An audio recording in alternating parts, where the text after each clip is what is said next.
Always remember, when you redirect something in, you go the opposite way. I pull the hand this way, I don't go this way. To another level. First again, I got another video for you today, guys. Pay attention. This one is important because people don't pay attention to this the way they should. It's called the floating hand. What am I talking about? When you shove somebody, when you punch somebody, when you hit somebody, sometimes they just swing out. They're just swinging. And they're not even paying attention to where they're swinging. But the hands are just floating in the air. You always got to pay attention to the floating hand. Kenny, come in here. I'm telling you, if someone is in front of you, one of the easiest things to do when you go is to remember the concept of I can move faster forward than you can move backwards. But when you do this, when you just do this, understand something. When you do that to someone, you can use it so you can disengage, pull your weapon, but if you stay with them, they may just start to swing. The hand is going to float. The hand's going to float. If you keep your hands here, they're not just going to, the hands are going to come. The hands are going to start floating in midair. They're not even looking, because you could do this. They're not even looking at you, but the hand is going to just throw, they're going to just throw that blow. So we call that the floating hand. So you might try to do something unbalanced, but then the arm starts swinging. Now you got to deal with the floating hand. When the hand floats, the best thing for you to do on the floating hand is to redirect it. Stop it and pull it down. The hand just floating in the air, just stop it and pull it down. Redirect it.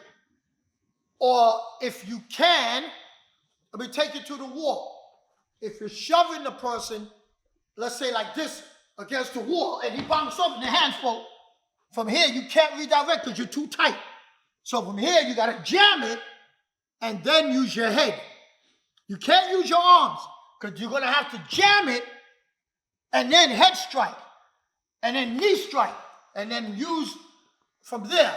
You cannot use your hands to redirect because you shove the person to the wall, the hand floating in the air, you're here, so your forearm is like a dead arm block.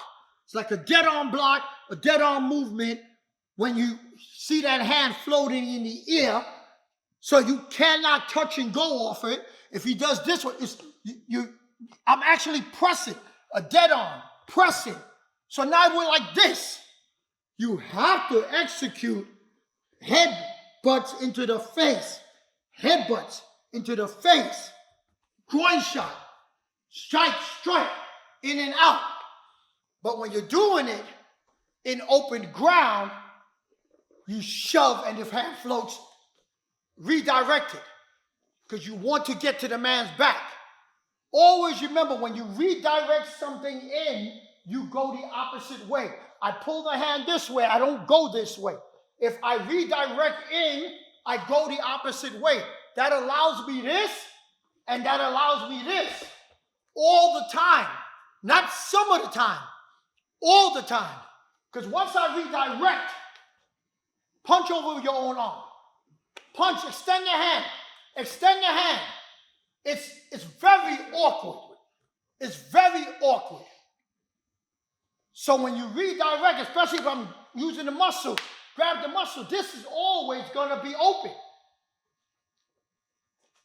Once I redirect, I understand I have the center. I took control of the center without my body being in the center. So I don't have to have my body in the center so I could say I could strike in the center. I don't have to be in the center. When you redirect from here, I can still work the center without being in harm's way, without being in the center. Redirecting is powerful. It allows you to be in the center and work the center without physically putting your body in the center. And it allows you to get to the man's back. It allows you to work low. It allows you to work high. It allows you to break the man down.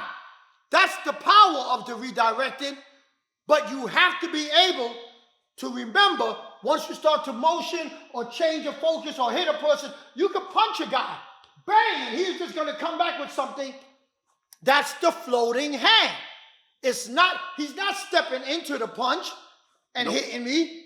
I hit him, he went back and the hand just floated. And I'm working off the floating hand. So if that hand floats, I don't want to do this. I don't want to be here. If the hand is floating, I'm on the out. It's no power in it. Just redirect it and it allows me to work the center, work from the outside in, work from the inside in, work from the inside out. It's powerful. But we call it controlling the floating hand. So guys, remember that. If you shove, if you strike, if you slam somebody up against the wall, the floating hand is going to happen. Look out for it. Watch the floating hand. Guys, right now, take that floating finger, guys, and smash that subscribe button right now, guys. And share this video with as many people as you know. You know you found value in this video. You know it. You're not getting this content anywhere else on YouTube. Remember, guys, we'll see you in the next one, guys. Peace. To another level. Guys, on Sundays, you know we're giving up all that information.